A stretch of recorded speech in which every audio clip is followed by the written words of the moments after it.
Baik, teman-teman, welcome, selamat datang ya, teman-teman. Dan karena hari ini hari pertama, because this is our very first meeting, please allow me to introduce myself. My name is Priski Abimanyu Isnain, and feel free to call me Priski or Mr. P. Jadi jangan sungkan-sungkan untuk memanggil saya Priski ataupun Mr. P ya, sebagaimana saya dipanggil di kampus Inggris oleh member-member offline saya ataupun teman-teman ngajar, teman-teman. But I don't recommend you to browse my photos on Google using that name. Tapi tidak saya sarankan untuk teman-teman browsing di Google mencari foto saya menggunakan nama itu ya, teman-teman. Karena yang keluar nanti pasti bukan foto saya kalau nyarinya pakai Mr. P gitu ya. And then I've been teaching English for around 10 years. Saya sudah ngajar bahasa Inggris kurang lebih sudah 10 tahun ya. But I'm still learning too, tapi saya juga masih belajar ya, teman-teman. Jadi di sini tidak ada guru, tidak ada member, kita sama-sama belajar bareng. Saya cuma nemenin teman-teman aja. And then I'm from Pare. Maybe some of you are familiar with that name. Jadi mungkin teman-teman ada yang sudah familiar dengan Pare, atau kalau buat teman-teman yang nggak tahu Pare, mungkin lebih dikenal dengan nama kampung Inggris gitu ya. Nah itu where I'm from. Jadi saya datang dari situ atau tinggal di situ, teman-teman. Kemudian, I think that's all about me. So, nothing interesting, right? Gak ada yang menarik. Nah, selain saya memperkenalkan diri saya sendiri, izinkan saya juga untuk memperkenalkan apa yang akan kita pelajari untuk waktu 1 bulan ke depan ya, yaitu TOEFL, lebih tepatnya TOEFL ITP. Nah, jadi what is TOEFL? Jadi TOEFL itu apa sih? TOEFL stands for Test of English as a Foreign Language. Jadi TOEFL itu kepanjangannya Test of English as a Foreign Language, atau kalau di Indonesia kan ya tes bahasa Inggris sebagai bahasa asing. Karena memang di Indonesia ini bahasa Inggris termasuk ke dalam salah satu bahasa asing ya, teman-teman. Pokoknya semua bahasa yang selain bahasa pertama atau mother tongue kita itu daerah masing-masing ya, bahasa daerah masing-masing. Misalkan kalau saya bahasa daerahnya adalah Jawa, teman-teman, karena saya dari Jawa Timur ya. Kemudian apa namanya, ada juga second language. Jadi bahasa pemersatu kita itu second language, yaitu bahasa Indonesia. Jadi walaupun kita dari wilayah yang berbeda-beda, kita masih bisa memahami satu sama lain lewat bahasa kedua itu. Nah, selain bahasa pertama dan bahasa kedua tadi, itu kita nyebutnya foreign language atau bahasa asing gitu ya. Nah, bahasa Inggris ini salah satunya. Dan tes bahasa Inggris salah satunya namanya TOEFL ini, teman-teman. Ya. Dan TOEFL ini pembuatnya atau yang bikin itu bukan orang Indonesia. Ya, jadi TOEFL resmi itu buatan lembaga namanya ETS atau Educational Testing Service, yang kantornya atau yang letaknya itu ada di eh, New Jersey, Amerika Serikat, teman-teman. Jadi bukan di Indonesia. Dan ITS sendiri sudah ada sejak 1964 hingga sekarang. Jadi TOEFL itu bukan produk Indonesia ya, tapi itu dipakai di seluruh dunia, terutama di Asia, teman-teman. Di mana bahasa Inggris itu sebagai bahasa asing. Oke. Nah, kemudian jenis TOEFL sendiri itu ada banyak ya sebenarnya, tapi yang kita pakai di Indonesia itu umumnya ada dua ini, teman-teman. Yang pertama ada TOEFL ITP atau Institutional Testing Program, dan yang kedua ada IBT atau Internet Based Test. Nah, yang kita akan pelajari nanti adalah yang ITP, teman-teman. Di ITP nanti, score range-nya atau rentang nilainya itu mulai dari 310 sampai 677. Jadi nilai terburuknya 310, nilai terbaiknya itu 677, teman-teman. Sedangkan di IBT, rentang nilainya itu mulai dari 0 sampai 120. Jadi maksimalnya itu nilainya hanya 120 gitu ya.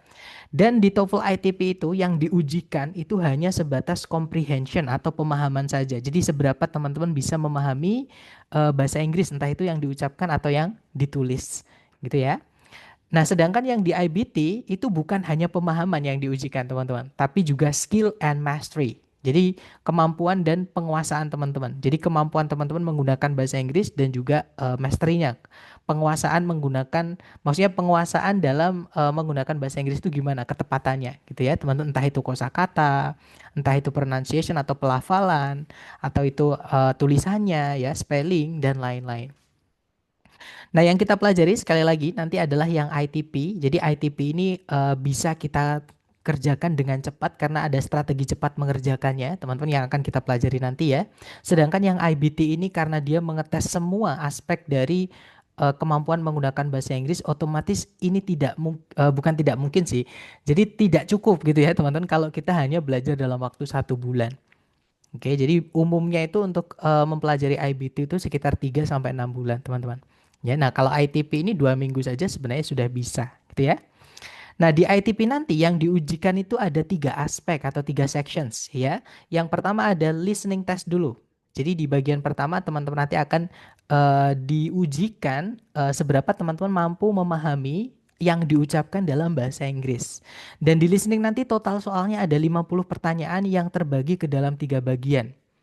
Di setiap soalnya, teman-teman hanya punya kesempatan menjawab dalam waktu 12 detik saja gitu ya, dan audio hanya diputar sekali teman-teman, dan teman-teman tidak bisa back ke nomor sebelumnya, jadi hanya diputar sekali. Kalau sudah connect ya sudah, tidak bisa kembali ke soal-soal sebelumnya gitu ya. Kemudian setelah listening selesai, teman-teman nanti akan lanjut ke bagian structure, atau mungkin teman-teman lebih familiar dengan sebutan grammar ya, grammar atau tata bahasa baku. Nah itu nanti diujikan di bagian kedua. Nah, di structure, teman-teman nanti akan diberikan waktu 25 menit untuk menyelesaikan 40 pertanyaan yang terbagi menjadi 2 bagian. Seperti itu. Dan yang terakhir setelah structure selesai, teman-teman nanti akan menginjak bagian reading. Nah, kalau di reading, teman-teman diberikan waktu 55 menit untuk menyelesaikan 50 pertanyaan. Seperti itu.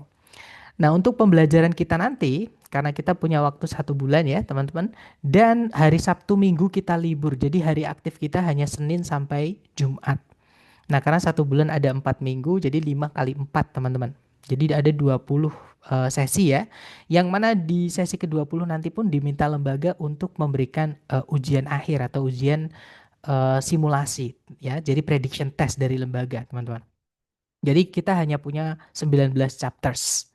Nah, tapi nanti kita akan pendekkan ya, atau kita ringkas. Jadi teman-teman nanti ada waktu lebih cepat selesainya, otomatis ada waktu latihan atau pemanasan sebelum hari H tes. Gitu ya, teman-teman. Nah, nanti di hari pertama sampai hari ke-10 kita fokus dulu ke bagian structure. Jadi yang kita pelajari adalah bagian structure dulu ya untuk 2 minggu pertama. Nah, structure ini sudah saya urutkan, teman-teman. Dari materi yang paling penting dan paling mudah gitu ya. Jadi yang paling penting itu justru paling mudah, teman-teman. Semakin ke belakang nanti itu sebenarnya di dalam kalimat yang kita pelajari itu tidak terlalu penting, atau semakin ke belakang itu semakin apa ya, semakin opsional lah gitu ya, teman-teman. Nah, tapi materinya juga semakin sulit. Dan ini karena sudah saya urutkan, seandainya nanti teman-teman ada yang berhalangan di bab tengah-tengah, saran saya sebelum lanjut ke bab berikutnya, teman-teman ikuti dulu rekaman yang teman-teman lewatkan. Karena kalau tiba-tiba teman-teman loncat pasti bingung. Ya, saya yakinkan pasti teman-teman nanti ada yang bingung karena ada gap, teman-teman. Ada bagian yang harusnya sudah dipelajari tapi tidak teman-teman pelajari, seperti itu. Gitu ya, tapi saya harap teman-teman sempat dan bisa hadir di setiap pertemuan supaya tidak ada yang ketinggalan, gitu ya. Nah, nanti teman-teman pun juga akan bisa melihat rekamannya. Jadi kalau ingin mereview kembali silabus atau apa ya, teman, alur kita belajar nanti bisa diputar kembali di rekamannya. Nah, jadi ini adalah 10 bab yang akan kita pelajari awal di structure. Nah, setelah 10 bab ini selesai, kita nanti akan lanjut ke listening ya, teman-teman. Nah, kalau di listening ini nanti kita fokus ke latihan, teman-teman. Hari pertama listening atau hari ke-11 itu nanti kita akan belajar yang bagian A dulu, atau bagian pertama listening, part A. Ya. Kemudian hari kedua, nah part B ini karena sedikit, teman-teman ya, nanti kita bisa gabung dengan part C. Ya, jadi hari ke-12 sama hari ke-13 nanti bisa kita ringkas jadi satu eh, supaya nanti ada satu jatah yang intinya di sini teman-teman ada waktu luang lah untuk latihan untuk sebelum hari H. Nah, kemudian di reading ini sebenarnya ada 6 chapter ya kalau kita merujuk kepada buku, lebih tepatnya buku Longman, teman-teman. Cuman saya menemukan cara yang lebih sederhana lagi. Jadi ini nanti kita bisa ringkas yang awalnya jadi awalnya jadi 6 chapter itu menjadi 3 chapter saja atau 3 bab saja.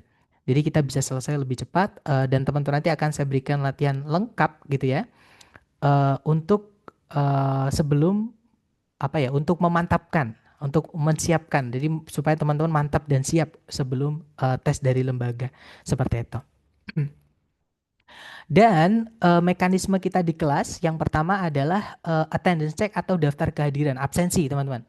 Nah, absensi ini hanya kita lakukan di hari pertama saja. Jadi nanti setelah kelas, di sebelumnya rekaman ya, itu teman-teman akan saya berikan apa namanya Google Form, link Google Form, nanti mohon diisi sesuai eh, apa namanya informasi teman-teman gitu ya, yang nantinya akan dijadikan absensi saya sendiri. Jadi nanti teman-teman isi, kemudian nanti setiap harinya atau hari kedua dan seterusnya nanti yang ngecek saya sendiri. Gitu ya, saya print terus saya cek sendiri seperti itu teman-teman. Kemudian untuk kalau teman-teman ada pertanyaan itu nanti bisa menggunakan fitur raise hands di Zoom ini teman-teman atau bisa chat gitu ya.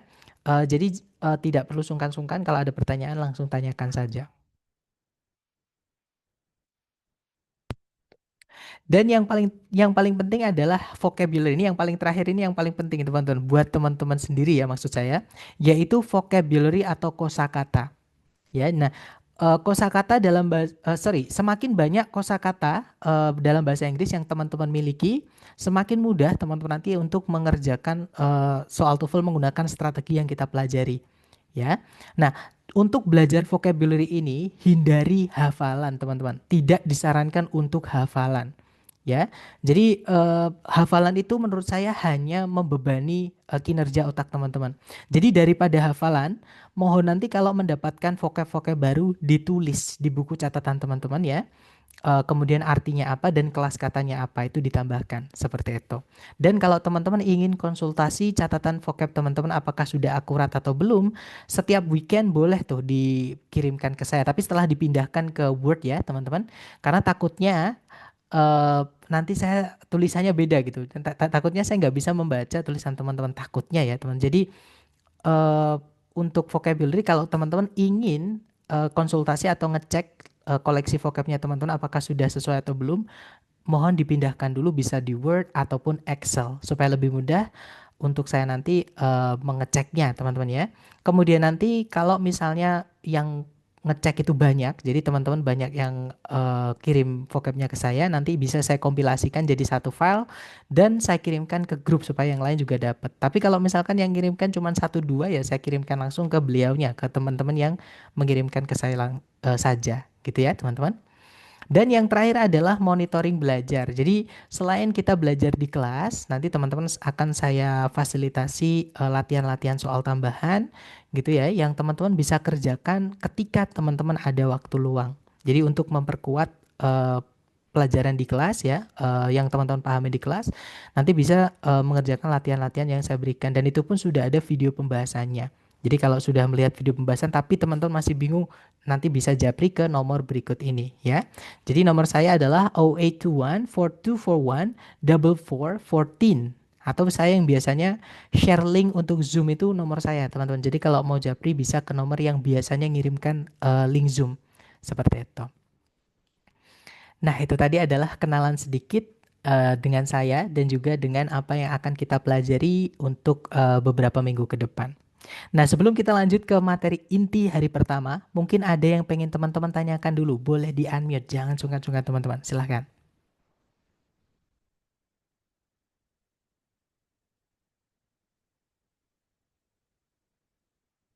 Sepertinya tidak ada ya.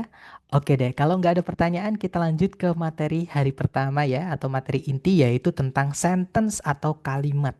Nah, mungkin sebelum saya menjelaskan tentang sentence ini, saya ingin menjelaskan teman-teman kenapa sih kok kita perlu belajar sentence? Kenapa kok kita harus membahas tentang kalimat ini? Nah, jadi di bagian structure nanti, teman-teman diminta untuk melengkapi bagian kalimat yang hilang. Nah, otomatis teman-teman harus tahu yang hilang itu apa. Nah, untuk mengetahui yang hilang apa, maka teman-teman harus tahu kalimat itu minimal harus ada atau yang wajib ada di dalam kalimat itu apa aja. Gitu ya, teman-teman. Nah, jadi kalimat atau sentence dalam bahasa Indonesia atau bahasa Inggris itu sebenarnya sama saja, teman-teman. Harus memiliki dua unsur ini atau dua bagian ini ya. Yaitu yang pertama namanya subjek, yang kedua namanya predikat. Dan urutannya juga seperti ini, subjek dulu baru predikat, teman-teman. Nah, pengertiannya subjek itu apa sih? Jadi subjek itu adalah apa atau siapa yang ingin kita angkat jadi topik pembicaraan. Gitu ya. Misalnya nih saya bilang bolpen itu warnanya bagus sekali. Misalkan saya memberikan informasi ke teman-teman seperti itu. Bolpen itu warnanya bagus banget. Nah, berarti saya ingin menceritakan ke teman-teman tentang bolpen itu, tentang sebuah bolpen itu. Gitu ya. Nah, misalkan lagi teman-teman. Saya suka musik. Misalkan saya bilang ke teman-teman, saya suka musik. Nah, berarti saya ingin menceritakan ke teman-teman tentang diri saya sendiri. Bahwa saya itu suka musik, teman-teman. Gitu ya. Contoh lagi, misalkan saya bilang ke teman-teman nih, hari ini sangat cerah. Nah, berarti saya ingin menceritakan ke teman-teman tentang hari ini. Seperti itu. Nah, itu namanya subjek. Jadi, apa atau siapa yang kita angkat jadi bahan pembicaraan atau topik pembicaraan, itulah yang disebut dengan subjek, teman-teman. Nah, sedangkan predikat itu adalah apa atau ada apa dengan si subjek. Karena nggak mungkin misalkan kita ketemu orang nih, tiba-tiba saya bilang, misalkan saya baru ketemu teman-teman nih, tiba-tiba saya bilang, guys, saya. Nah, terus saya diem, pasti teman-teman bingung. Pasti teman-teman kalau nggak bertanya, Anda kenapa? Kalau gitu pasti teman-teman nungguin. Ya kan? Nah, jadi subjek itu harus diikuti oleh predikat, teman-teman. Misalnya, saya lapar. Gitu ya, teman-teman. Jadi itu bisa jadi kalimat. Minimal harus ada subjek sama predikat itu. Gitu ya, teman-teman.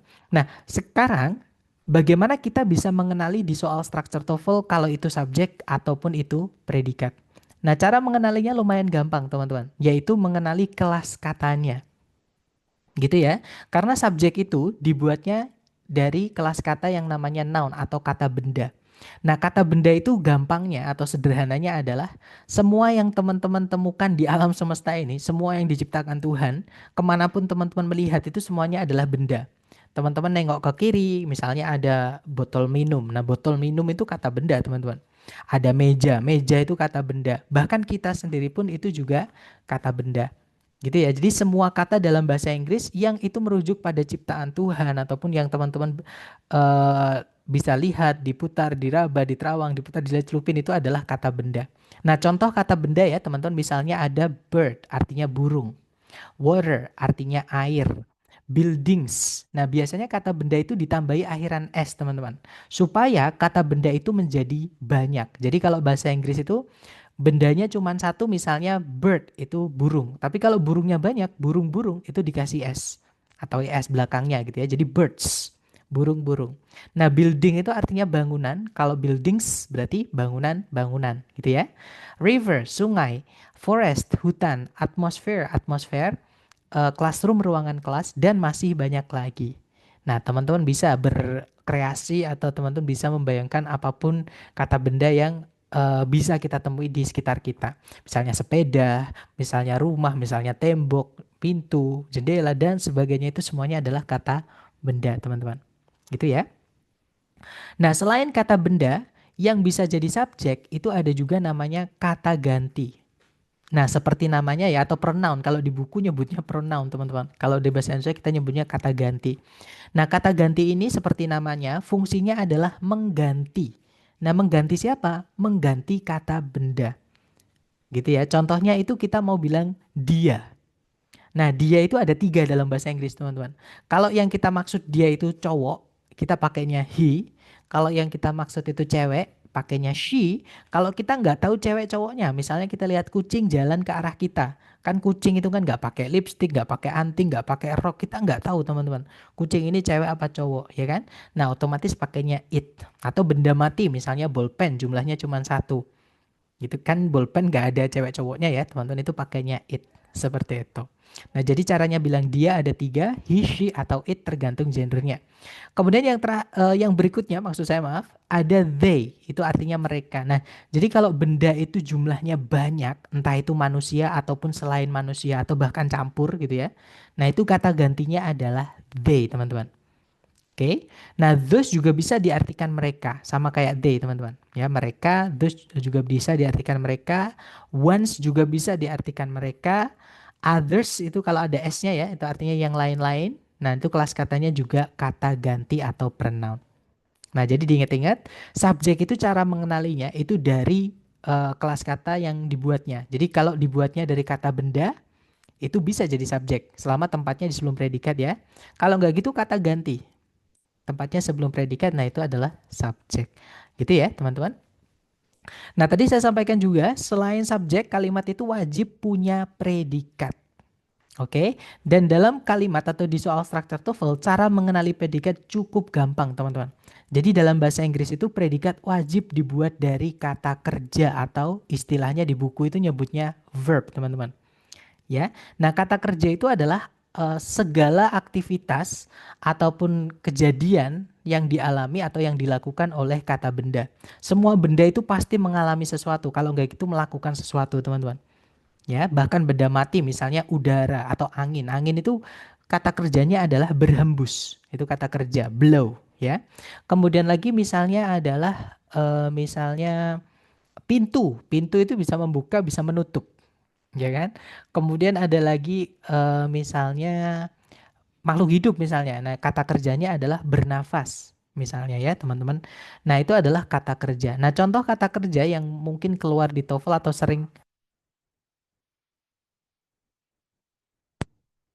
sering keluar di TOEFL itu yang pertama ada kata occur, teman-teman, artinya terjadi. Nah, occur juga bisa diartikan ada ya. Kemudian ada produce, artinya memproduksi atau menghasilkan. Refer to, nah kadang kata kerja itu ketempelan sama namanya partikel ya, teman-teman. Jadi preposisi yang jadi satu sama kata kerja itu namanya partikel. Nah, itu dianggap satu aja. Jadi refer to itu merujuk pada. Sama kayak kita bilang listen to. Jadi teman-teman kalau misalkan mau bilang saya mendengarkan musik itu jangan bilang I am listening music. Jangan teman-teman, itu salah ya. Bilangnya adalah I am listening to music. Jadi harus ada to-nya. Jadi listen to itu satu kesatuan. Seperti itu, gitu ya. Jadi refer to merujuk pada, consist of terdiri dari, sama ini juga satu kesatuan ya. Improve itu artinya meningkatkan dan masih banyak lagi. Misalnya berlari, run itu kata kerja ya teman-teman. Kemudian terjatuh itu juga kata kerja, berdiri itu kata kerja, bernafas, bergerak, dan banyak lagi. Oke. Nah, itu adalah susunan kalimat. Jadi kalimat itu harus ada subjek predikat. Subjek dibuatnya kalau nggak dari kata benda ya dari kata ganti. Sedangkan predikat dibuatnya dari kata kerja kalau dalam bahasa Inggris. Ya. Nah, makanya dalam bahasa Inggris itu teman-teman, misalnya kalau kita mau bilang saya baik-baik saja. Misalnya kan dulu ketika kita sekolah di SD sampai SMA, ketika kelas bahasa Inggris itu kan biasanya sama guru kita ditanyain, "How are you today?" Nah, kita biasa menjawab saya baik-baik saja. Nah, bahasa Inggrisnya gimana teman-teman? Ada yang masih ingat nggak? Jangan takut I'm salah. I'm fine. Oh, betul sekali, Mas. Jadi I am fine. Nah, jadi kalau ditulis I am fine. Nah, padahal teman-teman, yang artinya saya atau bahasa Inggrisnya saya itu bahasa Inggrisnya baik-baik saja itu fine. Nah, tapi kenapa kita kok tiba-tiba mau menginggriskan saya baik-baik saja itu harus ada M-nya di situ? Ya kan? Padahal nggak kalau diartikan satu persatu saya itu I, baik-baik saja itu fine atau oke misalnya. Nggak ada M-nya, teman-teman. Nah, tiba-tiba di kalimatnya ada M. Nah, jadi seperti yang saya sampaikan tadi ya. Jadi ketika kita memberikan informasi atau membuat kalimat itu harus ada subjek predikat. Sedangkan dalam bahasa Inggris kata kerja itu wajib maksud saya predikat itu wajib dibuat dari kata kerja. Sedangkan kalau kita mau bilang saya baik-baik saja, saya itu kelas katanya adalah kata ganti teman-teman atau pronoun. Ya, di subjek seperti yang kita pelajari. Sedangkan fine itu kelas katanya adalah kata sifat atau adjektif. Nah, nggak ada kata kerja, nggak ada verbnya. Nah, sedangkan kalimat itu wajib punya predikat. Makanya dimasukkan kata kerja yang cuma buat syarat, walaupun dia nggak punya arti, teman-teman. Makanya kita bilangnya I am fine. Gitu ya, saya baik-baik saja. Jadi harus dicarikan M. Sama kayak kita bilang saya di sini. I am here. Gitu ya. Sama kayak kita bilang saya adalah seorang guru. Saya seorang guru misalnya. I am a teacher. Itu kan semuanya nggak ada kata kerjanya. Makanya dikasih M. Nah, tapi kalau di kalimatnya itu sudah punya kata kerja, contoh yang paling gampang ya, saya mencintaimu. Nah, atau saya mencintai kamu misalnya teman-teman. Nah, itu kalau di bahasa Inggris kan ini paling gampang nih. Eh, Coba teman-teman bahasa Inggris kan, saya mencintai kamu itu bahasa Inggrisnya gimana teman-teman? I love you. I love you too guys. Oke ya. Jadi I love you. Nah, pertanyaan saya ke teman-teman, kenapa kok bukan I am love you? Kenapa kok I love you? Jangan Biasa takut salah ya. kata kerja. Karena love sudah kata kerja, betul sekali, Miss. Ya, jadi kalau sudah ada kata kerja love, jangan dikasih M lagi. Nanti predikatnya double. Jadi makanya ketika kita bilang saya mencintaimu kan sederhana, teman-teman. I love you. Gitu ya. Jadi kenapa yang atas ada M-nya, ada to be-nya, sedangkan yang bawah tidak ada? Karena yang atas informasinya tidak ada kata kerja. Sedangkan kalimat dalam bahasa Inggris wajib ada kata kerjanya. Makanya dimasukkanlah kata kerja yang nggak punya arti. Cuma buat syarat aja, teman-teman. Sedangkan kalau yang bawah mencintai itu, kalau kita cek di kamus, love itu ya, dia kelas katanya adalah kata kerja atau verb. Nah, maka tidak perlu dimasukkan kata kerja yang buat syarat tadi, ya. Jadi karena sudah ada kata kerjanya. Karena kalau dimasukkan M lagi nanti pemborosan predikat, teman-teman, atau double, gitu ya. Nah, itu. Nah, sekarang sebelum saya lanjut ke contoh, saya ingin memberikan sedikit informasi tentang kata kerja. Nah, mungkin teman-teman ada yang pernah kursus TOEFL di tempat lain atau pernah belajar mandiri lah, mungkin dari konten-konten ataupun dari buku-buku misalnya Longman. Nah, di Longman itu nyebutnya subject verb, teman-teman, bukan subjek predikat. Nah, kenapa kok saya bilangnya subjek predikat? Nah, karena ada alasannya. Takutnya kalau saya menyebutkan subjek verb, setiap verb yang teman-teman temui dalam soal struktur TOEFL dianggap sebagai predikat. Padahal teman-teman harus tahu bahwa kata kerja dalam bahasa Inggris itu bisa berubah-ubah bentuknya di dalam kalimat ya. Bisa verb satu, misalnya makan itu verb satunya eat, teman-teman. Bisa verb 2, sama-sama artinya makan. Nah, tapi ate tulisannya ate ya.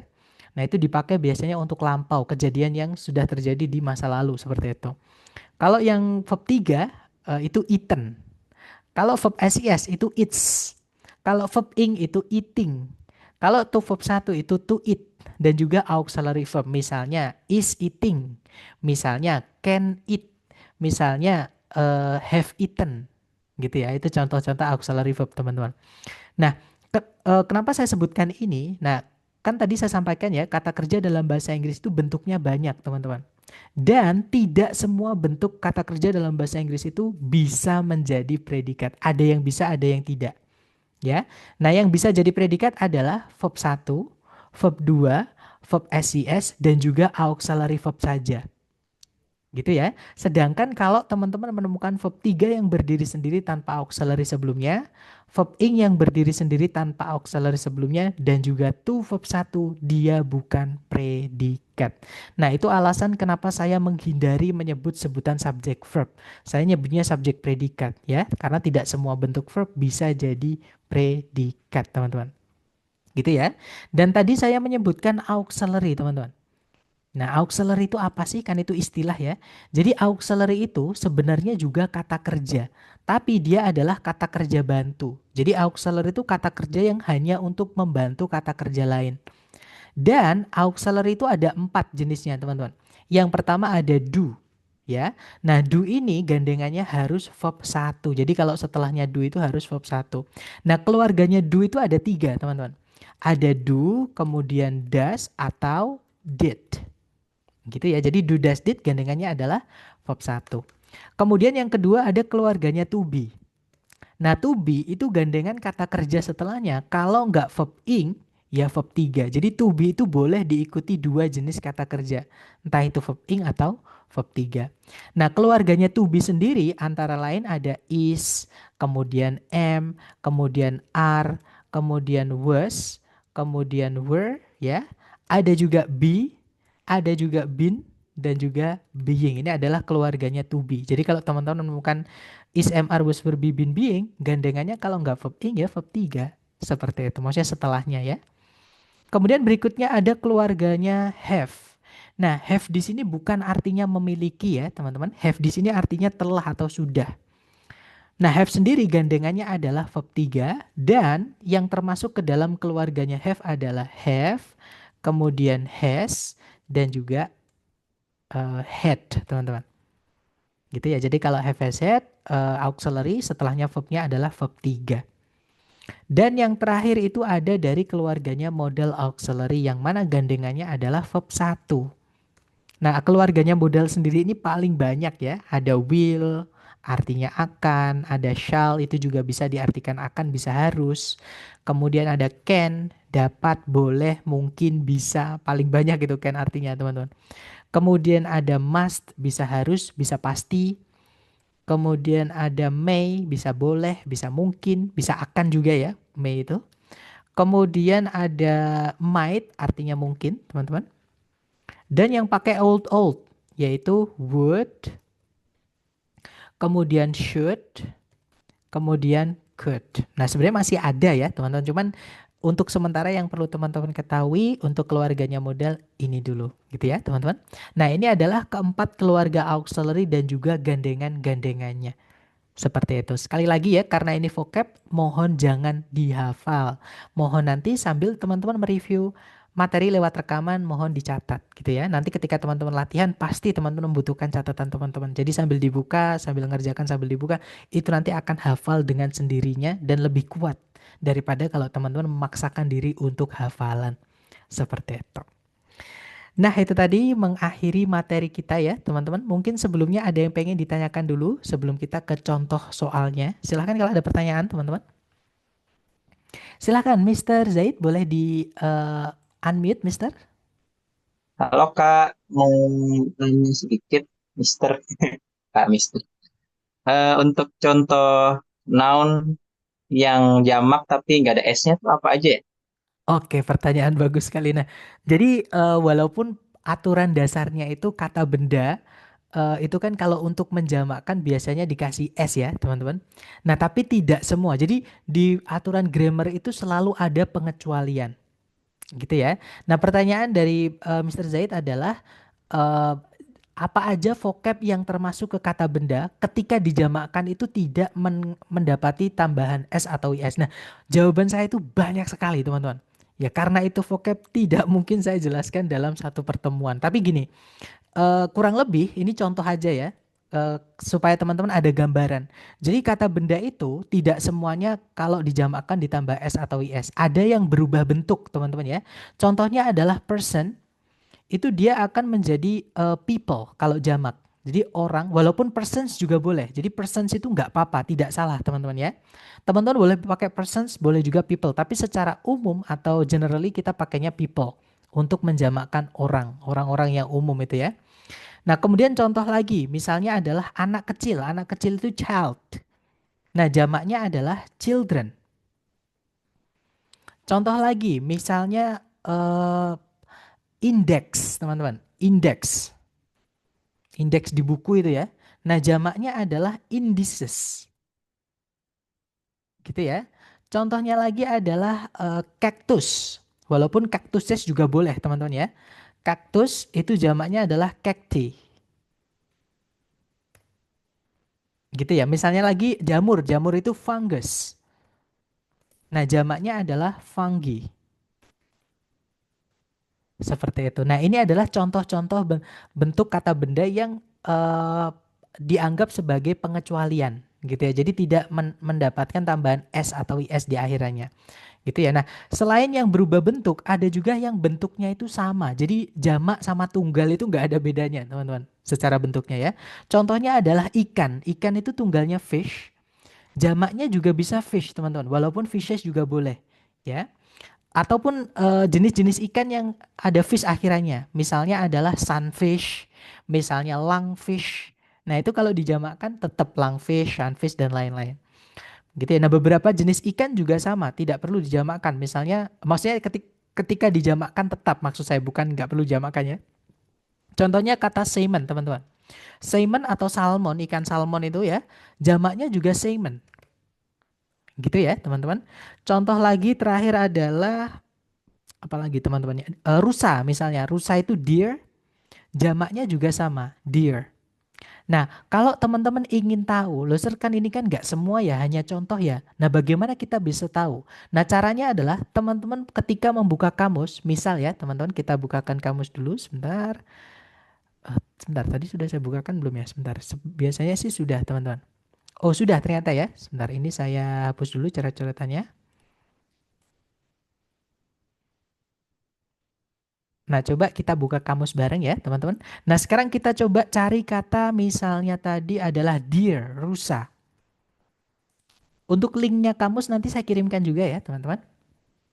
Nah, ketika teman-teman mencari kata deer, kemudian di situ dijelaskan kata benda, Nah, untuk pembentukan yang unik, teman-teman, yang tidak umum, maksudnya itu yang pengecualian, yang tidak menambahkan SIS kata benda ya, itu akan ada keterangannya seperti ini. Jadi bentuk plural, plural itu jamak atau banyaknya, itu juga pakainya deer, teman-teman. Jadi kalau tunggal itu a deer, ya, seekor rusa. Tapi kalau banyak, misalnya, nah ini, the the Cowrigo people itu berburu deer. Deer di sini jamak, ya, rusa-rusa karena nggak ada penanda jumlahnya. Sedangkan deer itu bisa dihitung, teman-teman. Nah, sheep juga sama. Sheep itu jamaknya juga sheep, teman-teman.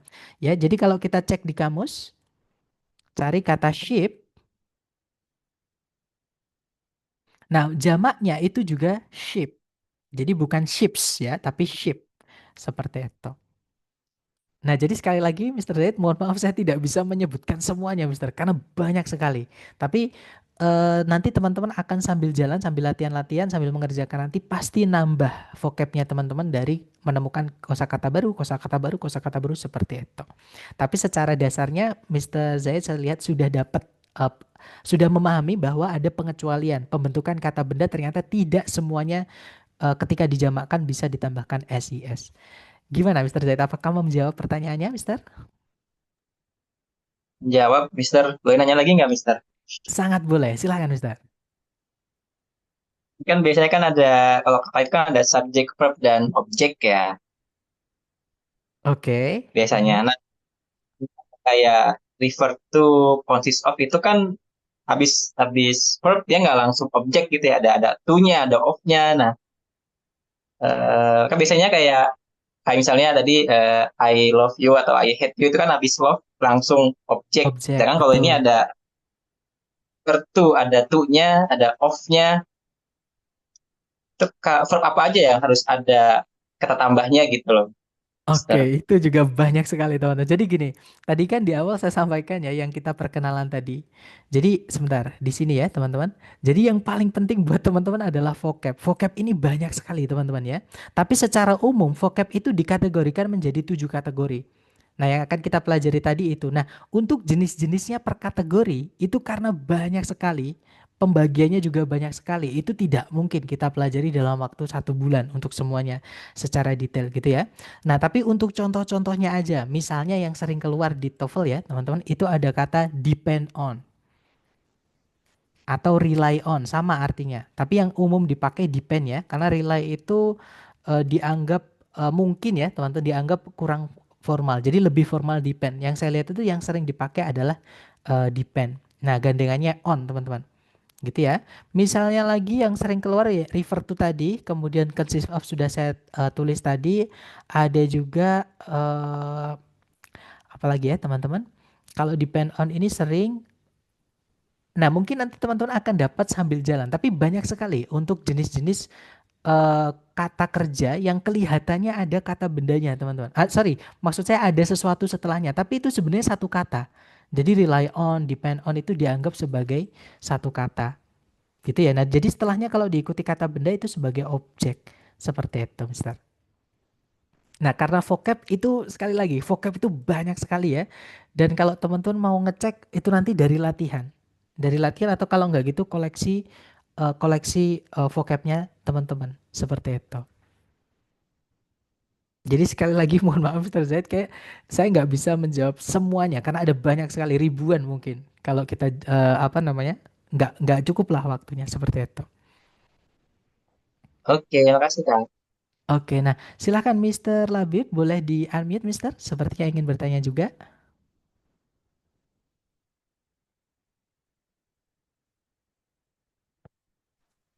Halo, permisi, suaranya jelas. Terdengar Mister, sudah Halo, jelas. sir.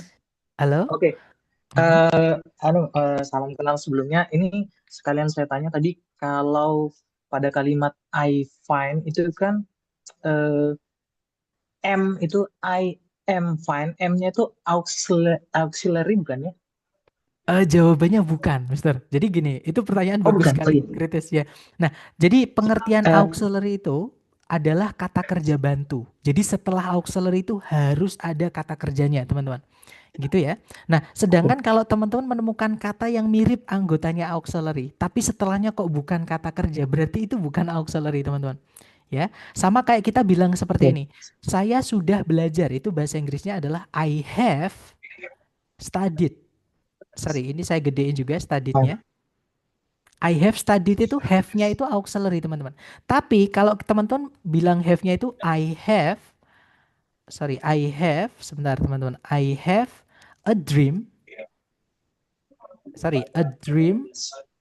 Nah, have-nya di situ bukan auxiliary. Have-nya itu kata kerja inti artinya memiliki. Nah, jadi walaupun mereka mirip secara wujud ya, tapi secara penggunaan itu beda. Karena have yang di atas diikuti kata kerja, itu auxiliary verb, sedangkan yang bawah itu have-nya berdiri sendiri di predikat. Sama, ketika di auxiliary, kalau misalnya auxiliary itu misalnya ya teman-teman, saya sedang belajar. I am studying. Itu M-nya auxiliary. Tapi kalau misalnya M-nya itu tidak diikuti kata kerja, contohnya I am a teacher. Nah, itu M-nya bukan auxiliary, teman-teman. Seperti itu. Atau I am a student, itu bukan auxiliary M-nya. Seperti itu, Mister. berarti kalau kita I am fine di sini fine-nya itu atau I fine-nya itu sebagai apa ya di strukturnya? Nah, I-nya subjek, I fine gitu. kalau I find nggak Fine bisa, kan Mister. bukan Hmm, verb, gimana? bukan. Di situ find-nya bukan kata kerja ya. Find-nya di situ hanya hanya Iya. namanya adalah komplement atau pelengkap. Kalau dalam bahasa Indonesia kita nyebutnya keterangan. Seperti itu. Gitu ya. Kalau Jadi kalau kita bilang oke, kalau kita bilang I am fine, jadi itu nama strukturnya adalah I adalah subjek, betul. am dan fine itu apa ya? M-nya adalah predikat, find-nya adalah kita sebutnya Oke. complement. Kalau dalam bahasa Inggris kita nyebutnya complement, tapi kalau di Indonesia kita nyebutnya keterangan. Tapi keterangannya kalimat ya, bukan kata keterangan. Jadi keterangan secara fungsi. Karena di Indonesia kita nyebutnya sama-sama keterangan. Seperti itu. Tapi complement itu kalau ada juga yang nyebutnya pelengkap. Jadi itu namanya memang beda-beda sebutan saja. Tapi intinya karena dia kata sifat, Mister, itu tidak bisa jadi predikat berdiri sendiri. Jadi kita nggak bisa bilang I fine, nggak bisa. Harus I am fine atau kalau disingkat jadinya I'm fine. Seperti itu. Nah, sebenarnya ada pertanyaan lanjutannya itu begini.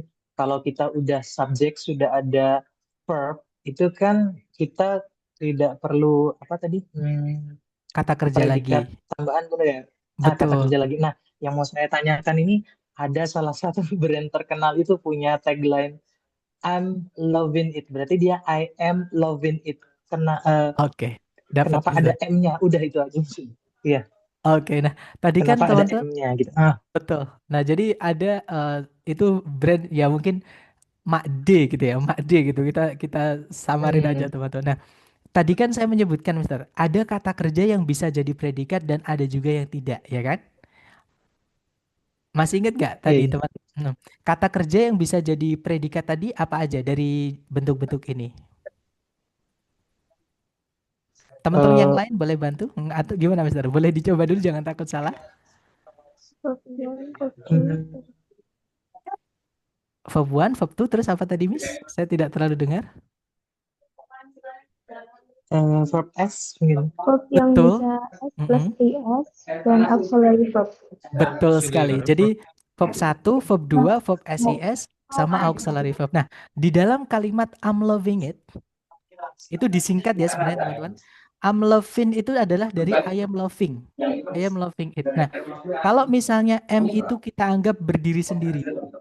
Nah, loving itu berarti predikat bukan? Verb ing itu bisa nggak jadi predikat berdiri sendiri?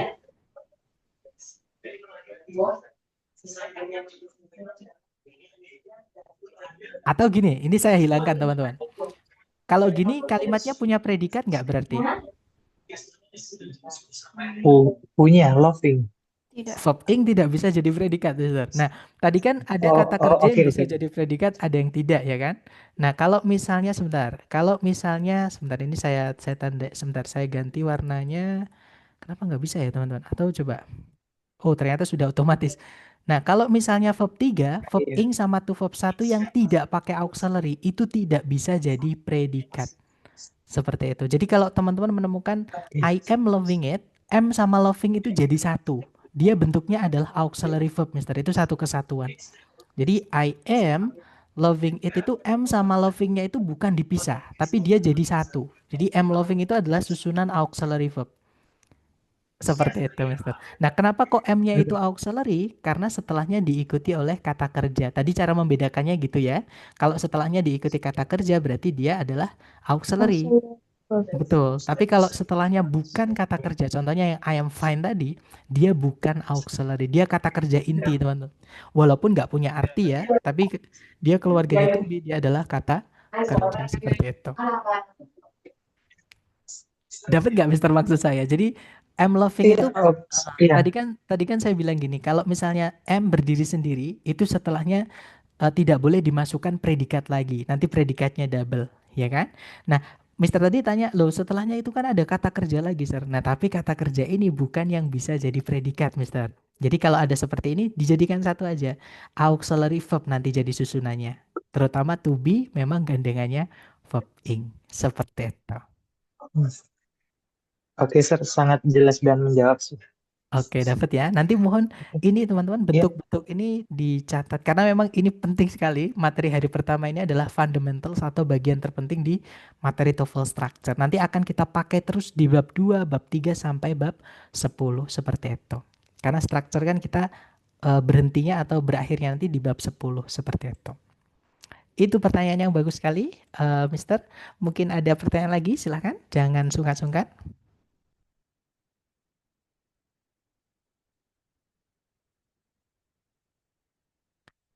Aman ya, sepertinya tidak ada pertanyaan. Oke deh, kalau tidak ada pertanyaan kita praktekkan ke contoh soalnya teman-teman. Nah jadi di sini saya punya 3 contoh soal. Contoh soal pertama seperti ini. Nah cara yang paling gampang untuk teman-teman, sebentar. Ternyata di chat ada yang bertanya nih dari Mister Bayu Samudra, kayak mouse jadi mice. Nah betul sekali, itu yang bentuk noun yang ketika dijamakkan itu berubah bentuk teman-teman. Yang awalnya mouse menjadi mice, itu banyak sekali teman-teman ya. Dan nggak mungkin kalau kita sebutkan semua pengecualian-pengecualian bentuk seperti itu di satu pertemuan. Karena banyak banget teman-teman. Gitu ya. Jadi nanti untuk vocab-vocab tambahan mungkin nanti akan saya buatkan konten ketika saya sudah free gitu ya. Tapi karena di tengah-tengah kesibukan dan mungkin nanti saya cicilkan lah teman-teman ya. Jadi PR saya adalah irregular noun, plural noun formation sama apa tadi ya, bound preposition. Bound preposition itu misalnya ada rely on, depend on, listen to, look at dan lain-lain seperti itu. Gitu ya. Nah, contoh pertama, caranya yang paling gampang adalah teman-teman cari dulu kata kerjanya atau predikatnya. Ya, karena predikat itu sama subjek. Kalau misalnya panjang-panjangan, teman-teman, itu bisa subjek itu panjang banget. Lebih pendek itu predikat. Predikat pun dibuatnya cuma dari satu kelas kata, yaitu kata kerja. Walaupun jenisnya ada 4 ya tadi, yaitu verb 1, kalau nggak gitu verb SIS, untuk fakta ya, teman-teman. Kemudian ada verb 2, kalau lampau, dan juga auxiliary verb. Nah, pertanyaan saya ke teman-teman nih, coba dilihat di soal teman-teman. Ada nggak kata kerja yang bisa jadi predikat? Nah, misalkan ada yang mana kira-kira? Are. Sebentar, suara saya kecil ya teman-teman. Kemungkinan koneksi, sebentar, coba saya. Apakah dari tadi atau baru-baru ini teman-teman? Atau di semuanya? Semuanya suaranya kecil atau di beberapa saja? Di saya enggak, Kak. Oke, nah Di sini berarti kalau normal. kalau misalnya yang kecil di salah satu atau salah dua berarti koneksi teman-teman. Atau kalau nggak gitu volume device-nya teman-teman. Gitu ya. Jadi tapi kalau di semuanya berarti memang di saya teman-teman ya. Kalau di semuanya. Nah, kalau di teman-teman yang lain sepertinya aman. Nah, jadi sorry Miss Emila dan juga Miss Indira mohon eh, coba dikencengin apa namanya? Volumenya ya. Misalkan masih bermasalah berarti koneksi teman-teman. Coba keluar kemudian masuk kembali. Seperti itu. Aman ya, karena di teman-teman yang lain kayaknya aman teman-teman. Dan tadi ada yang menjawab nih, Miss Shiva, Mr. Zaid dan juga Miss Suli itu juga menjawab yaitu are known. Betul sekali teman-teman. Jadi di situ ada predikat berupa auxiliary diikuti kata kerja ya, yaitu are known, to be verb 3. Nah, karena sudah ada predikat, kita tandai dulu. Titik-titik terletak di sebelumnya predikat. Artinya kita kehilangan subjek. Jadi carikan A, B, C, D yang subjek saja. Jangan ditambah-tambahi, jangan dikurangi teman-teman. Nah, kira-kira A, B, C, D yang cuman subjek saja yang mana? Jawaban teman-teman. Ya, betul sekali. Yang strikes atau yang alpha ya teman-teman. Nah, jawabannya adalah yang alpha. Kalau yang bravo kenapa salah? Di situ ada susunan that, the. Kalau teman-teman menemukan di soal ataupun di jawaban ada susunan that, the. That-nya itu kelas katanya namanya conjunction teman-teman atau kata hubung. Nah, di dalam kalimat, kalau subjek dan predikat cuma satu, kita tidak boleh memasukkan conjunction atau kata hubung ya. Jadi kata hubung itu tidak wajib di kalimat. Terutama ketika subjek predikat cuma satu itu justru nggak boleh ada di dalam kalimat teman-teman. Gitu ya. Jadi yang bravo tidak bisa karena ada that-nya itu conjunction. Untuk conjunction ini kita bahas dari kedua ya teman-teman. Kemudian yang Charlie tidak bisa karena ada penambahan predikat lagi atau pemborosan predikat. Nanti predikatnya double pemborosan teman-teman. Nggak bisa diartikan nanti. Gitu ya. Kalau yang delta di situ ada 5W1H. Nah, kalau teman-teman menemukan 5W1H atau kata tanya di soal structure TOEFL, jangan dianggap sebagai kata tanya. Karena di soal structure TOEFL teman-teman nggak akan menemukan tanda tanya. Pasti tandanya itu titik, teman-teman. Gitu ya. Jadi kalau menemukan 5W1H, anggap sebagai conjunction atau kata hubung. Oke, dan sekali lagi kita tidak butuh conjunction kalau subjek dan predikat di kalimat cuma satu. Gitu ya. Jadi nanti kalau dibaca strikes are known to impale their prey on thorns. Jadi burung condet ini atau saya nggak tahu namanya ya teman-teman. Cuman dulu ada salah satu member yang menyebutkan atau ngasih tahu namanya itu burung condet. Jadi burung condet itu dikenal akan menancapkan buruan mereka pada duri pohon. Seperti itu. Nice teman-teman. Lanjut ke contoh kedua. Caranya sama. Teman-teman coba dulu cari kata kerja sebagai predikat di soal. Nah, ada nggak teman-teman di soal kata kerja yang bisa jadi predikat? Seumpama ada, kira-kira yang mana?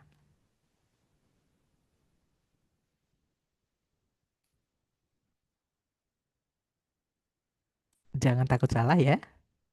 Tidak ada, betul sekali. Nah, karena di soal tidak ada predikat, sedangkan kalimat itu harus ada predikatnya ya, maka di titik-titik nanti teman-teman harus carikan predikatnya. Nah, tapi jangan buru-buru cari predikat teman-teman. Siapa tahu subjeknya juga hilang. Kan kalimat harus ada subjek predikat ya. Nah, kalau sudah kita tahu predikatnya hilang, tinggal ngecek sebelumnya titik-titik. Karena tempatnya kan subjek itu tempatnya kan sebelum predikat, ya kan? Nah, di sebelum titik-titik adakah subjek? Teman-teman, kalau ada kira-kira yang mana?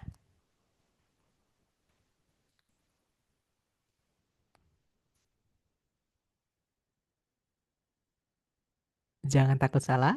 Di sebelum titik-titik, adakah yang bisa jadi subjek? Betul sekali, Wes. Yaitu bakteria. Ya, itu kata benda, teman-teman. Dan dia dijelaskan oleh kata sifat. Kata sifat itu cuma menambah-nambahin arti. Itu kalau teman-teman hapus nggak masalah. Gitu ya. Intinya kata bendanya di situ yaitu bakterianya. Nah, karena sudah ada subjek, belum ada predikat, ya kita cuma tinggal mencarikan predikatnya saja. Nah, di pilihan A, B, C, D yang predikat saja, tadi teman-teman saya lihat ternyata sudah menjawab semuanya ya. Betul sekali teman-teman, jawabannya adalah yang Charlie. Di situ berupa auxiliary word dengan verb 3 yaitu describe.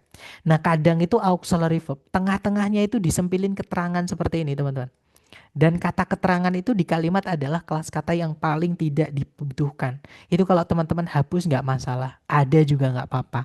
Kalau ada itu kadang dia nyempil-nyempil seperti ini memang. Gitu ya, jadi jangan bingung kalau ada keterangan, itu teman-teman hapus dulu aja nggak apa-apa supaya tidak bingung, supaya tidak kelihatan panjang gitu ya. Nah, jadi jawabannya adalah yang Charlie. Yang alpha kenapa salah? Karena ada subjek lagi, sedangkan di soal tadi sudah ada subjek.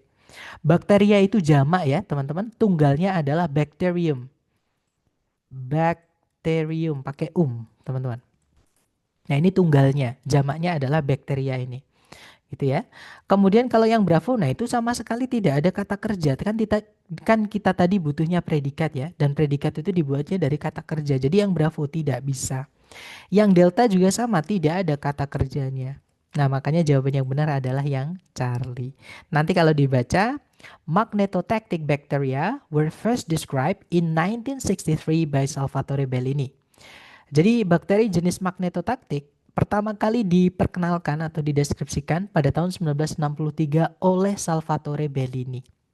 Seperti itu. Nah, sekarang kita ke contoh terakhir, teman-teman. Caranya sama, dicari dulu kata kerja sebagai predikat ya. Kalau ditarik dari depan ke belakang, cari kata kerja yang bisa jadi predikat. Nah, di situ sama sekali tidak ada kata kerja yang bisa jadi predikat, teman-teman. Berarti di sini kita butuh predikat ya. Nah, enaknya kalau kita mencari predikatnya dulu di sini. Kalau titik-titiknya di paling depan, itu sudah otomatis kita juga kehilangan subjek. Jadi cari A, B, C, D yang subjek dulu baru predikat, teman-teman. Kita cek satu-satu ya. Yang alfa di situ ada subjek coconut waste briquettes, itu briquette limbah kelapa. Dia subjek, teman-teman. Ya. Kalau yang bravo di situ, nah yang bravo salah ya. Nggak ada conjunction, cuman ada subjek, tidak ada predikat juga. Kita kan tadi butuhnya subjek sama predikat. Jadi Bravo juga nggak bisa, Alpha juga nggak bisa karena Alpha nggak ada predikatnya. Kalau yang Charlie ada subjek coconut with briquettes, predikatnya reduce tapi dimasukkan conjunction atau kata hubung. Sekali lagi kita tidak membutuhkan kata hubung kalau subjek predikat di dalam kalimat cuma satu. Nah, jadi jawaban yang benar adalah yang delta ya, teman-teman. Di situ subjeknya adalah coconut waste briquettes, predikatnya adalah reduce. Nah, kalimatnya nanti kalau dibaca, coconut waste briquettes reduce deforestation across the globe. Briket limbah kelapa atau arang limbah kelapa mengurangi penggundulan hutan di seluruh dunia. Seperti itu.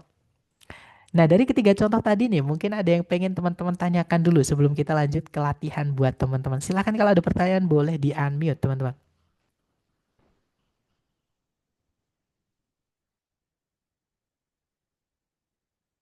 Sepertinya belum ada ya. Oke deh, kalau gitu mari kita coba ke latihan soal buat teman-teman. Nanti teman-teman jawab sebisa teman-teman atau sepemahaman teman, sesuai pemahaman teman-teman gitu ya. Untuk mic-nya saya mute dulu supaya tidak ada suara bocor dan teman-teman bisa lebih fokus untuk mengerjakan latihan-latihannya. Nah, di sini ada satu soal, jangan takut benar ya. Dicoba dulu waktunya 30 detik dimulai dari sekarang. Silahkan teman-teman.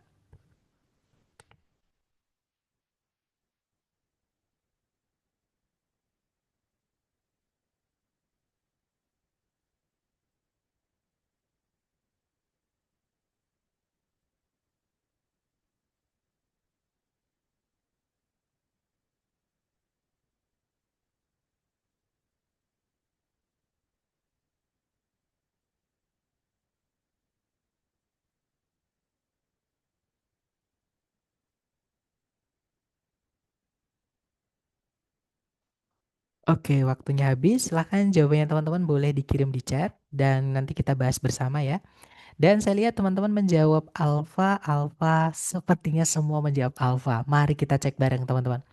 Seperti biasa dicari dulu kata kerja sebagai predikat di soal. Kalau ditarik dari depan ke belakang, cari kata kerjanya.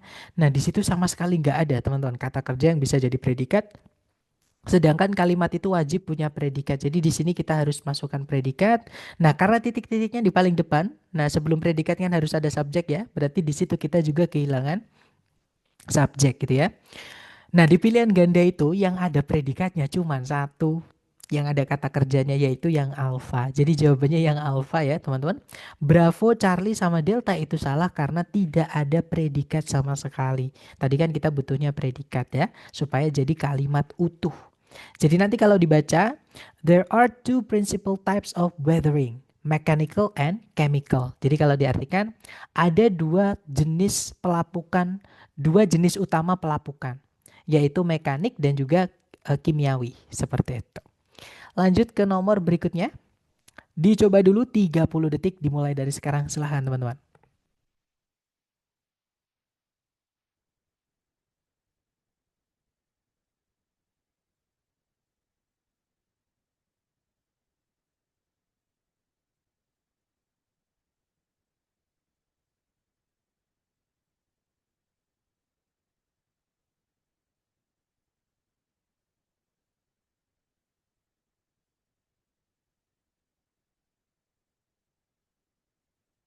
Oke, waktunya habis. Silahkan jawaban teman-teman boleh dikirim di chat, kemudian kita bahas bersama.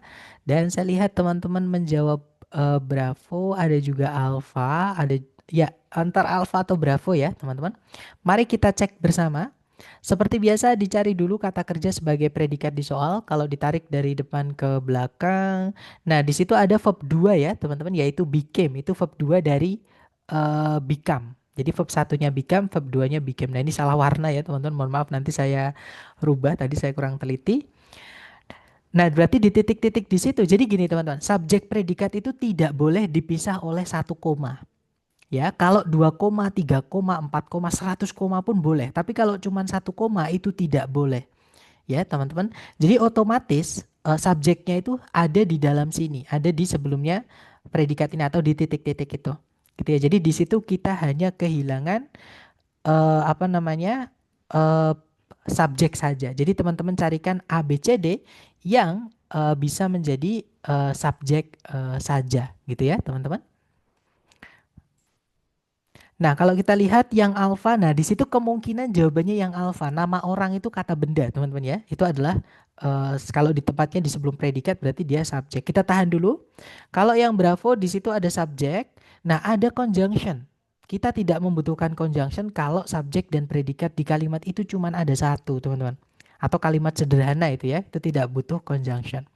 Kalau yang Charlie ada when juga ya, seperti yang saya sampaikan tadi 5W1H di soal structure TOEFL anggap sebagai conjunction. Dan kita tidak butuh conjunction kalau subjek predikat cuma satu. Kalau yang delta sama teman-teman, di situ ada in which itu conjunction ya. Sedangkan subjek predikat cuma satu tidak bisa. Jadi jawaban yang tepat adalah yang alpha, teman-teman. Nanti kalau dibaca, a member of the Republican Party since 1964, Ronald Reagan became President of the United States in 1981. Yaitu seorang anggota dari Partai Republik sejak 1964, Ronald Reagan menjadi Presiden Amerika Serikat pada tahun 1981. Seperti itu. Oke, lanjut lagi ke nomor berikutnya. Jangan takut salah, waktunya 30 detik dimulai dari sekarang. Silahkan teman-teman.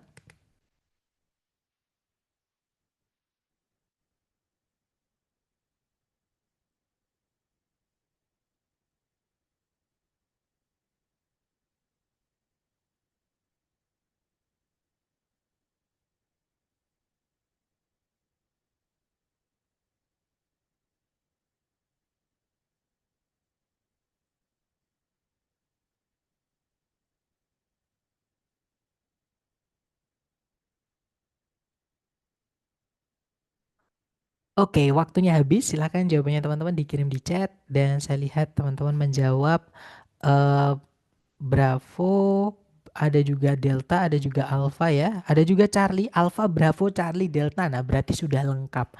Mari kita cek bareng kalau gitu ya. Seperti biasa, teman-teman cari dulu kata kerja sebagai predikat di soal. Nah, kalau ditarik dari depan ke belakang, hati-hati tuh verb 1 tidak bisa jadi predikat ya, teman-teman. Nah, berarti di sini kita belum punya kata kerja yang bisa jadi predikat. Karena titik-titik di paling depan dan sebelum predikat harus ada subjek, artinya di situ kita juga kehilangan subjek. Cari ABCD yang subjek dulu baru predikat. Yang alpha di situ ada subjek sugars ya. Nah, kalau teman-teman menemukan ada kata benda yang tidak bisa dihitung tapi kok ditambahkan S itu maksudnya jenis-jenisnya, teman-teman. Jadi jenis-jenis gula maksudnya seperti itu ya. Nah, setelahnya itu verb ing berdiri sendiri, sebelumnya nggak ada auxiliary-nya, tidak bisa jadi predikat, teman-teman. Jadi yang alpha nggak bisa ya. Kalau yang bravo ada subjek, ada predikat, nah kemungkinan jawabannya bravo. Kita tahan dulu. Kalau yang Charlie ada kata benda, condensation ya, tion-tion itu 90% adalah kata benda atau noun. Nah, setelahnya tidak ada kata kerja sebagai predikat. Kalau yang delta, nah ada conjunction. Padahal subjek predikat cuma satu tidak bisa, teman-teman. Berarti fix jawabannya yang bravo tadi ya. Jadi nanti kalau dibaca, sugars condense in plants to form starch. Jadi kalau diartikan, gula-gulaan atau jenis-jenis gula itu memadat gitu ya di dalam tanaman untuk membentuk starch. Starch itu kalau saya nggak salah artinya tepung-tepungan, tapi tepung alami gitu ya, teman-teman yang dibuat alam seperti itu. Oke, jadi jawabannya adalah yang bravo. Lanjut lagi ke nomor berikutnya. Silahkan teman-teman coba dulu 30 detik dimulai dari sekarang. Silahkan teman-teman.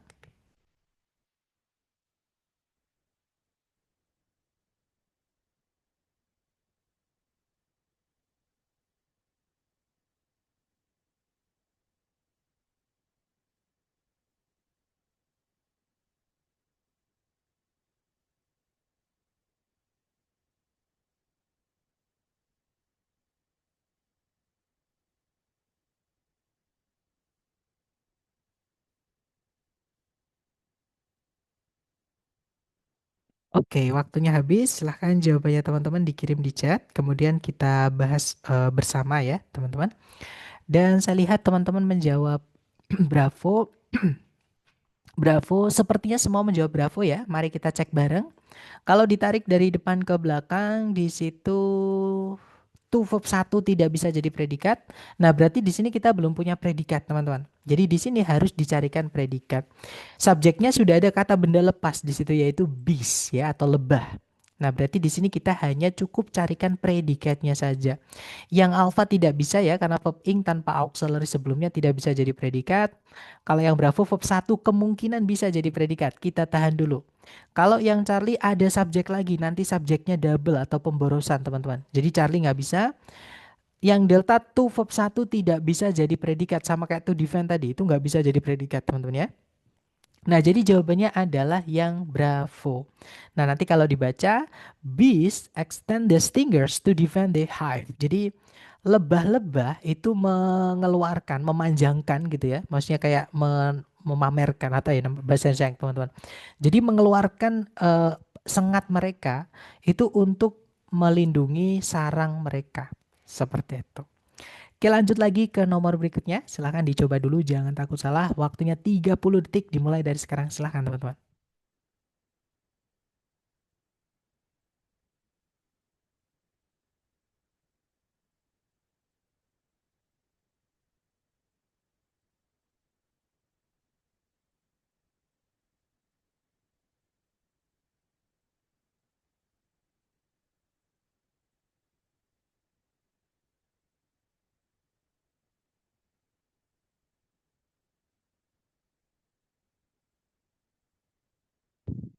Oke, waktunya habis. Silahkan jawabannya teman-teman dikirim di chat ya. Kemudian kita bahas bersama.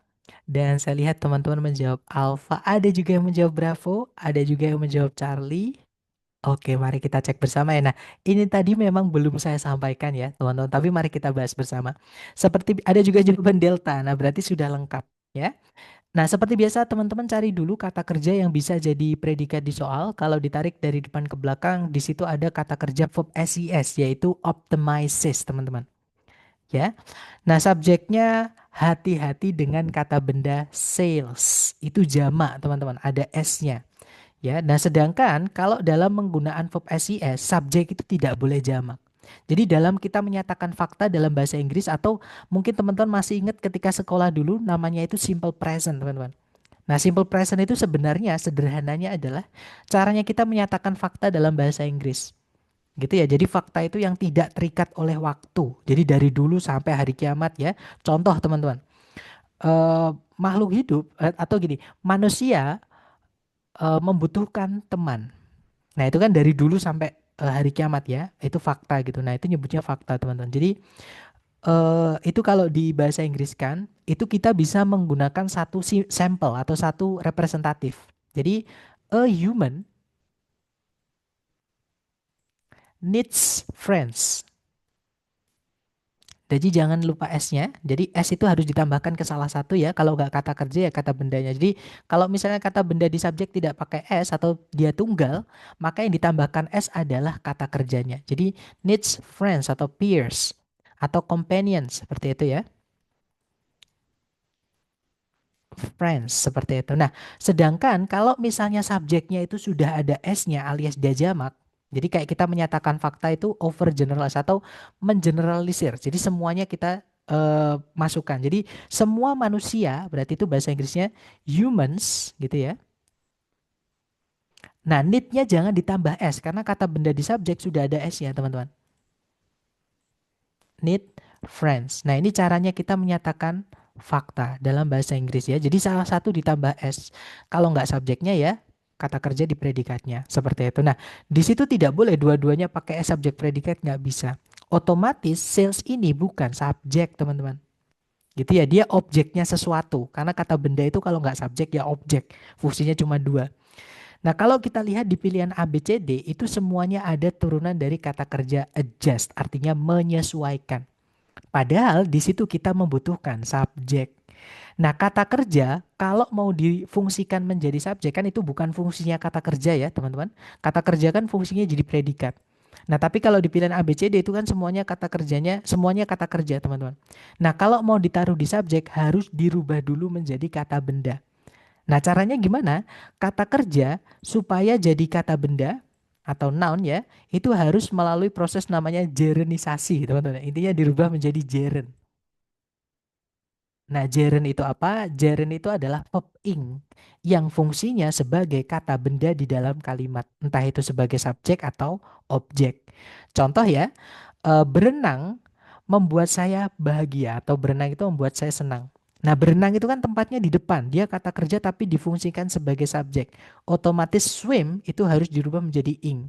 Jadinya swimming makes me happy. Seperti itu. Gitu ya. Nah, jadi jawaban yang tepat di sini itu adalah yang bravo. Oke, teman-teman. Dan ini juga alasan kenapa verb ing yang berdiri sendiri tanpa auxiliary sebelumnya tidak bisa jadi predikat. Alasannya adalah salah satu kelas katanya di kalimat itu adalah sebagai kata benda, teman-teman. Ya, jadi walaupun wujudnya verb, tapi di dalam kalimat dia berubah menjadi kata benda. Namanya gerund tadi. Gitu ya, itu alasan kenapa verb ing tidak bisa jadi predikat kalau tidak pakai auxiliary sebelumnya. Gitu ya. Nah, kalau yang alpha, adjust nanti itu verb 1, teman-teman. Nanti predikatnya double dan sekali lagi di soal structure TOEFL jangan pernah letakkan kata kerja di awal kalimat. Karena teman-teman tidak akan pernah menemukan tanda tanya, pasti titik. Seperti itu. Kalau yang Charlie ada conjunction, tidak ada subjek, dimasukkan predikat lagi teman-teman. Nah, susunannya nanti nggak jelas, tidak ada subjek sama sekali, predikatnya 2, conjunctionnya 1 kan tidak jelas teman-teman. Jadi yang Charlie tidak bisa. Nah, kalau yang delta, memang di situ ada verb ing, kata benda. Cuman sebelumnya ada kelas kata namanya preposisi. Nah, fungsinya preposisi itu di dalam kalimat adalah merubah objeknya menjadi keterangan, teman-teman. Contoh ya, misalnya kita punya kata benda kulkas atau refrigerator atau fridge gitu ya. Jadi bisa refrigerator kulkas atau fridge atau pendingin gitu ya. Refrigerator itu kalau nggak salah nggak pakai D ya, teman-teman. Refrigerator. Sorry, ini D-nya teman-teman hapus. Atau pakai fridge itu juga artinya juga kulkas, teman-teman. Nah, misalnya kulkas itu kan kata benda, teman-teman. Kalau di dalam kalimat kita buat seperti ini. Saya menaruh es krim di dalam kulkas. Saya itu subjeknya, menaruh itu adalah predikatnya, ice cream itu adalah objeknya. Nah, di dalam kulkas itu adalah keterangan tempat. Ya kan? Jadi kulkas yang awalnya kata benda, sebelumnya ketambahan dengan in, itu keluarga dari kelas kata preposisi, dia menjadi keterangan. Jadi fungsinya preposisi itu merubah kata setelahnya menjadi keterangan, teman-teman, atau adverb ya. Dan keterangan itu tidak bisa jadi subjek. Jadi kalau kita masukkan yang delta, tetap kita nanti akan kehilangan subjeknya. Tuh ya. Jadi jawaban yang benar adalah yang bravo, teman-teman.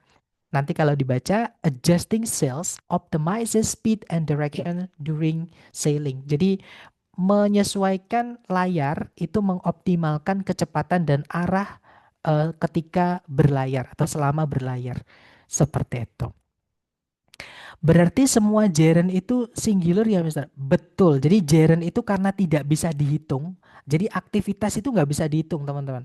Sebuah menyanyi, 2 buah menyanyi, 3 buah menyanyi itu kan nggak enak.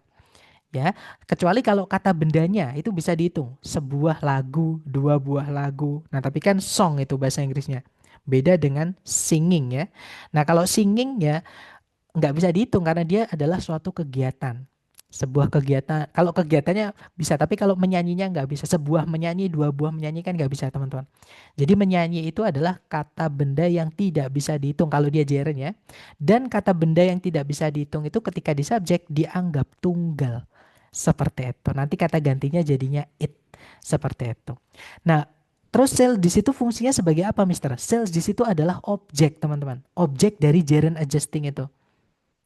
Gitu ya. Karena dia objek ya berarti bukan subjek. Subjeknya tetap di adjustingnya, menyesuaikannya. Seperti itu. Sama kayak kita bilang makan makanan eksotis misalnya ya. Jadi memakan makanan eksotis yang kita hitung atau yang menjadi subjek itu aktivitas memakannya. Bukan makanannya, teman-teman. Ya, makanan di situ hanya sebagai objek dari gerund memakan tadi. Gitu ya. Seperti itu, Mister. Dapat ya, Mister ya? Gimana, Mister Zaid? Apakah dapat nggak dari penjelasan saya?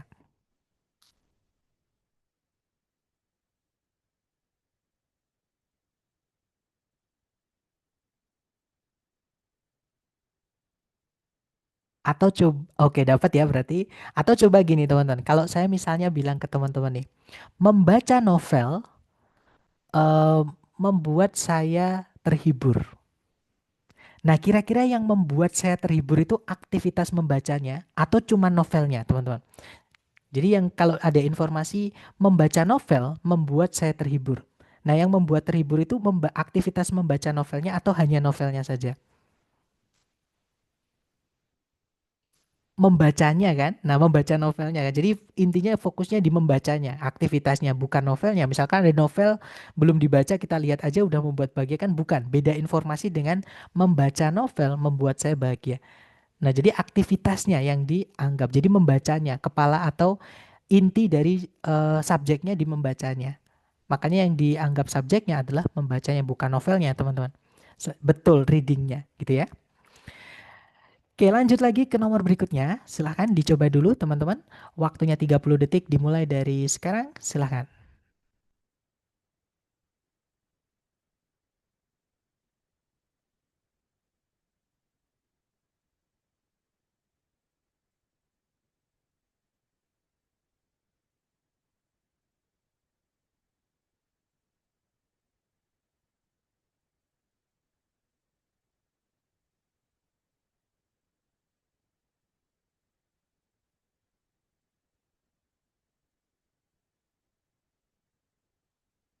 Oke, waktunya habis. Silahkan jawaban teman-teman boleh dikirim di chat. Kemudian kita bahas bersama.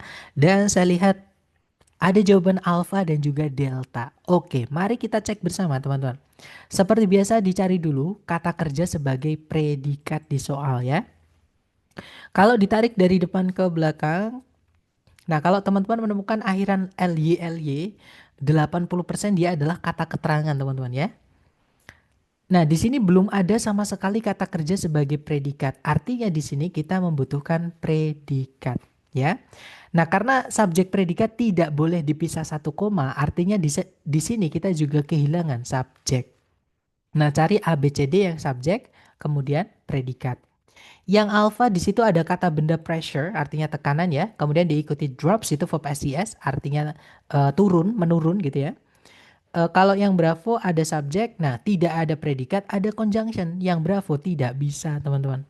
Ya ada dua kesalahan, yang bravo ini ada conjunction padahal subjeknya cuma satu, nggak ada predikat lagi. Jadi nggak bisa, nggak jadi kalimat nanti teman-teman. Kalau yang Charlie ada subjek predikat cuman ada kata hubung atau conjunction. Kita tidak bisa memasukkan conjunction kalau subjek predikat di kalimat cuman ada satu ya. Kalau yang delta, the dropping pressure cuman ada kata benda saja. Tidak ada kata kerja sebagai predikat, tidak bisa teman-teman. Nah berarti jawabannya yang alpha ya. Nanti kalau dibaca, during a hurricane, pressure drops sharply in the eye of the storm. Jadi kalau diartikan kurang lebih, selama sebuah hurricane itu angin puyuh ya, tekanan itu menurun dengan drastis di mata dari badai tersebut, di titik badai tersebut, di pusatnya gitu ya maksudnya. Oke lanjut lagi ke nomor berikutnya teman-teman. Silahkan dicoba dulu 30 detik dimulai dari sekarang. Silahkan teman-teman.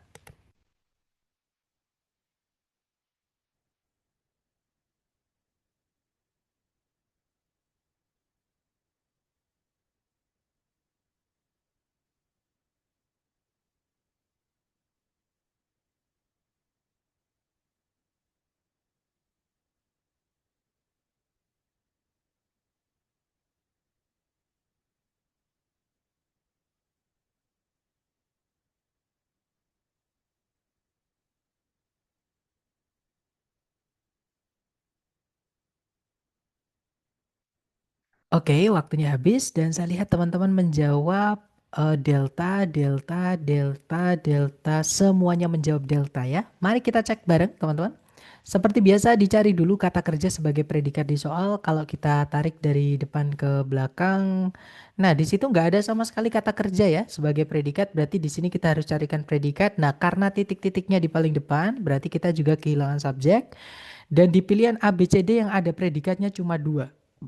Ya teman-teman, antara Bravo atau Delta. Nah, Alpha nggak bisa, nggak ada predikat. Charlie juga sama. Nah, masalahnya adalah yang saya sampaikan tadi teman-teman. Di soal structure TOEFL, predikat itu tidak boleh diletakkan di awal kalimat. Karena tidak ada soal yang berakhiran dengan tanda tanya teman-teman. Pasti akhirannya titik. Jadi harus ada subjek dulu sebelum predikat. Nah, jadi jawaban yang tepat adalah yang delta ya. Nanti kalau dibaca, there are about 900 species of birds in the United States. Jadi kalau diartikan, ada sekitar 900 spesies burung di Amerika Serikat. Lanjut ke nomor berikutnya. 30 detik dimulai dari sekarang. Silahkan teman-teman.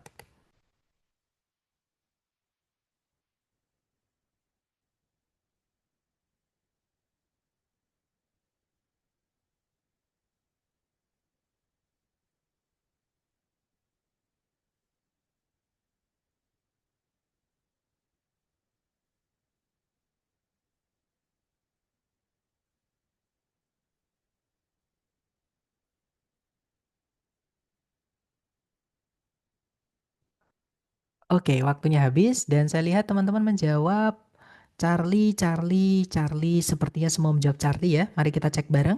Cari predikatnya dulu teman-teman. Kalau ditarik dari depan ke belakang, sama sekali nggak ada kata kerja sebagai predikat. Nah, subjek predikat nggak boleh dipisah satu koma ya. Artinya di sini kita juga butuh subjek. Oke. Nah, di pilihan A, B, C, D yang ada predikatnya cuma dua. Kalau nggak Charlie ya, delta. Nah, yang delta nggak bisa karena ada conjunctionnya teman-teman. Nah, jadi jawaban yang benar adalah yang Charlie ya. Betul sekali teman-teman. Nanti kalau jadi Alpha sama Bravo nggak bisa karena verb ing nggak bisa jadi nggak ada predikatnya ya. Bravo juga sama nggak ada subjek nggak ada predikatnya. Nah nanti kalau dibaca in 1820 there were more than 1,000 tobacco farmers in North Carolina alone. Jadi kalau diartikan pada tahun 1820 ada lebih dari 1.000 petani tembakau di Carolina Utara sendiri. Seperti itu. Oke, nice. Lanjut ke nomor berikutnya. Nomor 9, teman-teman. 30 detik dimulai dari sekarang. Silahkan.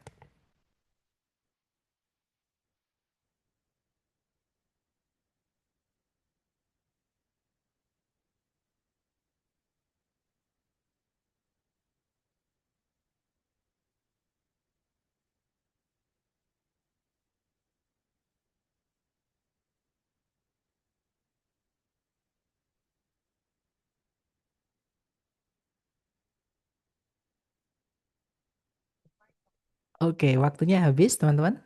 Dan saya lihat teman-teman menjawab alfa, ada juga delta. Oke, antara alfa atau delta, mari kita cek bareng, teman-teman. Seperti biasa, dicari dulu kata kerja sebagai predikat ya.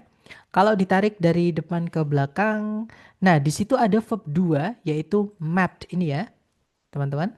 Subjeknya ada, nah subjeknya yang belum ada.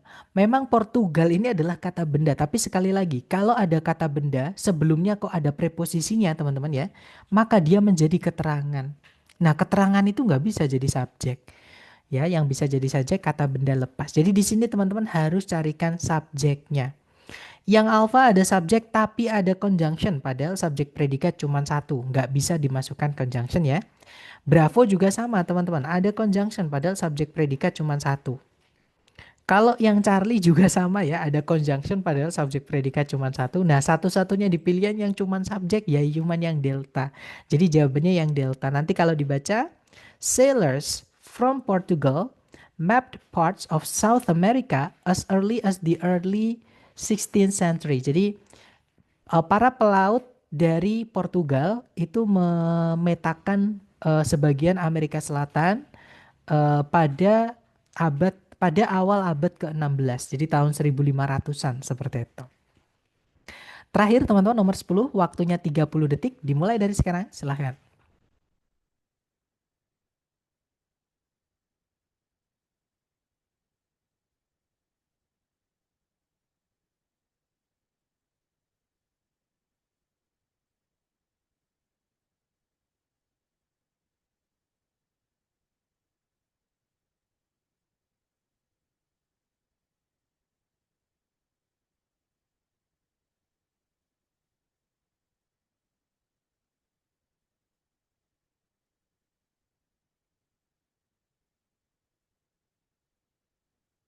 Oke, waktunya habis dan saya lihat teman-teman menjawab Charlie, ada juga Bravo.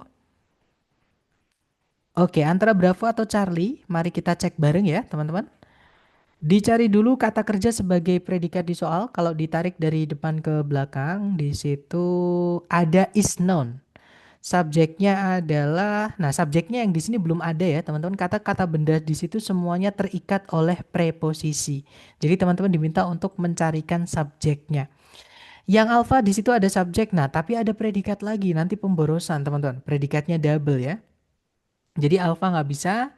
Kalau yang Bravo di situ ada subjek scientific study. Jadi study di sini bukan kata kerja ya teman-teman. Memang dalam bahasa Inggris itu nggak enaknya adalah kadang satu kata memiliki banyak kelas kata, banyak arti. Nah, study di sini artinya adalah penelitian, gitu ya. Jadi kemungkinan jawabannya adalah yang Bravo, teman-teman. Kalau yang Charlie di situ ada to verb 1 tidak bisa jadi subjek ya, karena dia keterangan, teman-teman. Kalau yang Delta ada conjunction padahal subjek predikat cuma satu tidak bisa. Berarti fix jawabannya adalah yang Bravo tadi. Nah, nanti kalau dibaca the scientific study of animal behavior in natural environments is known as ethology. Jadi penelitian ilmiah mengenai perilaku binatang di lingkungan alaminya atau habitat alaminya dikenal sebagai etologi. Seperti itu. Nah, itu tadi adalah materi hari pertama kita tentang kalimat ya, teman-teman. Kesimpulannya adalah kalimat itu wajib punya subjek predikat. Jadi yang teman-teman harus pastikan ada dulu di dalam kalimat dua komponen itu, ya. Yang paling gampang dicari dulu predikatnya, teman-teman. Oke, kemudian nanti tinggal cari subjeknya, apakah ada atau tidak. Nah, kalau nggak ada harus dicarikan. Kalau sudah ada, nah berarti itu bab kita berikut-berikutnya nanti. Gitu ya. Nah, mungkin ada pertanyaan dulu sebelum kita akhiri. Silakan boleh di-unmute kalau ada pertanyaan, teman-teman.